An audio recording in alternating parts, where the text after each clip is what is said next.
पुण्यातील भाजपच्या माजी नगरसेविका राजश्री नवले यांचा मुलगा करण नवले याच्यावर बलात्काराचा गुन्हा दाखल झाला आहे। त्याने एका मुलीला लग्नाचं आमिष दाखवून तिच्यावर वारंवार बलात्कार केलाय आणि त्यानंतर तिचा गर्भपात देखील केल्याचं या तरुणीनं तक्रारीत म्हटलंय। मात्र या सगळ्या संदर्भात नेमकं काय हे प्रकरण आहे आणि कसं हे प्रकरण पुढे गेलंय आणि त्याच्यावर बलात्काराचा गुन्हा कसा त्या तरुणीने दाखल केला हे सगळं जाणून घेण्यासाठी माझ्यासोबत वरिष्ठ पोलीस अधिकारी साळगावकर सर आहेत।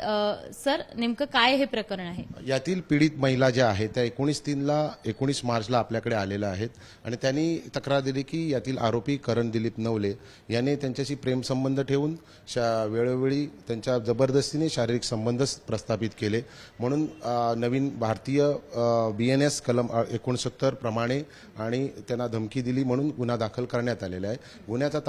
या गुन्ह्याचा तपास सुरू आहे आणि यामध्ये आणखी एक हकीकत त्या पीडित महिलेने दिलेली आहे की याने सदर इस्माने आरोपीने तिच्याबरोबर आळंदी येथे जाऊन विवाह केलेला आहे। त्याचं विवाह प्रमाणपत्र देखील आम्हाला तपासामध्ये मिळालेलं आहे आणि तिला नांदवायस नेत नाही म्हणून हा गुन्हा दाखल केलेला आहे आणि गुन्ह्याचा तपास सुरू आहे।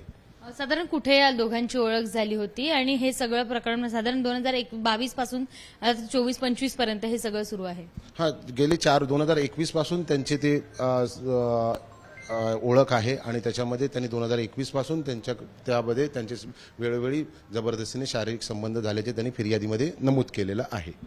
आणि ती या मुलीला धमकी देखील दिल्याचं तक्रारीत म्हटलंय त्या मुलीने, त्या संदर्भात काही माहिती आहे? त्यांनी त्या फिर्यादी यांनी दिलेल्या तक्रारीनुसार धमकीचा देखील आपण कलम त्यामध्ये आम्ही ऍड केलेलं आहे। काय नेमकी धमकी दिली होती त्याने? की लग्न न केलं तर तिला मारहाण करण्याची धमकी त्याने त्यामध्ये दिलेली आहे। आता पुढचा तपास तुमचा कसा असणार आहे या सगळ्या संदर्भात? आम्ही त्यावेळी ज्या पीडित महिला आहे त्या आल्यानंतर त्यांची लगेचच त्यामध्ये दखल घेऊन FIR रजिस्टर केलेला आहे आणि याचा तपास आम्ही महिला अधिकारी यांच्याकडे दिलेला आहे। तपास सुरू आहे।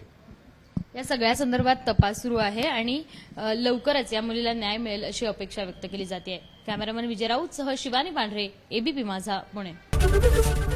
ABP माझा, उघडा डोळे बघा नीट।